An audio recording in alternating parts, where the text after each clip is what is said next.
Hi everyone, Tim Muldoon here, reflecting with you today on William Barry's very fine book, Experiencing God in the Ordinary.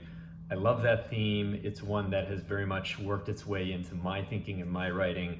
I think it's one that all of us are really trying to integrate, at least this idea of inviting God or recognizing God in our ordinary daily lives, particularly in this very strange time of quarantine, or at least starting to emerge from quarantine. Things are not normal yet.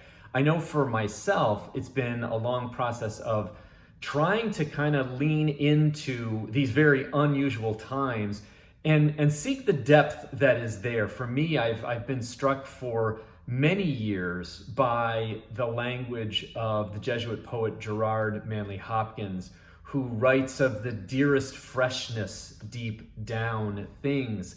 And that line has kind of urged me to maybe remember that God is to be found even in these things which maybe are becoming a little bit repetitious for me. I mean, being around the house all the time, being around my wife and my children, and kind of circling around some of the same conversations. How is your day going? Well, it's kind of the same as yesterday. We're not doing a lot. But what I want to reflect on today is maybe just one example, just a very recent example of how leaning into finding God in the ordinary was poignant for me. And it was just yesterday, as a matter of fact. And without going into too much detail, it was a chance that my wife and I were able to get out of the house and just take a long walk. And we've needed it. It's been stressful. There have been a lot of things going on. And we just needed some time to kind of reconnect and kind of let our brains unravel the tangle that's in there.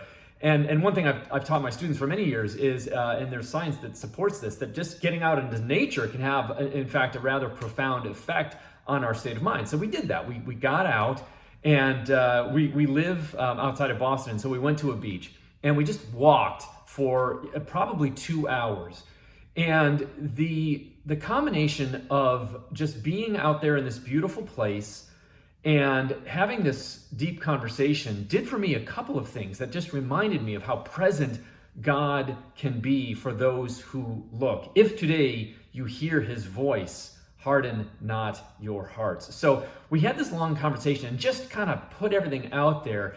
And number one, I was reminded about just how much I love my wife and just what a good friend she is. And to really rediscover that, again, for me, so much of the way that I discover God present in my own life is in the people that I love, not even having to go and have new experiences, but to kind of re-engage with those people and find the depth there, to go a little deeper, to go a little bit further into this person that God has placed into my life. And that was the experience of reconnecting with Sue in that way. And the other thing, of course, that happened was that, and this was later in the day, I said, oh my goodness, God was there. And as I'm saying this, I'm picturing, you all know that old Footprints poem, of God walking in the sand. That wasn't going on at the time, but as I think about it, I say to myself, yeah, God was there. God was present in this conversation, in this time of just reconnecting and kind of letting dispel some of the brain fuzz and the just mess that had been going on in there. And that's a beautiful thing. I don't even know what the fruit is, but what I have come to learn as I've gotten older is that I don't have to recognize what fruits that God is going to bring out of these experiences, but I recognize that God desires to bring fruits out of these kinds of experiences. And so what I'm left with, and I'm very happy to be left with this, is a profound sense of gratitude. And gratitude for me is almost unfailingly a sign of God's grace. I've sometimes spoken of the way that if our hearts are filled with gratitude, there isn't much room for a lot else, whether it be stress or whether it be various anxieties or whatever.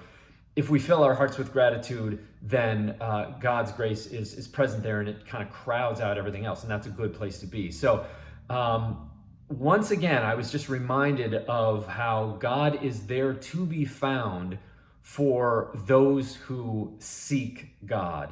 And I'm grateful for that. And I invite you in your own life maybe to just take a little time to do something similar, to do an act of gratitude, or go out and maybe take the long walk like Sue and I did just yesterday, whatever it is, but to fill our hearts with gratitude, to crowd out whatever stress is may be there. Thanks for listening. My name is Tim Muldoon, and I'm grateful for you participating in these 31 days with St. Ignatius.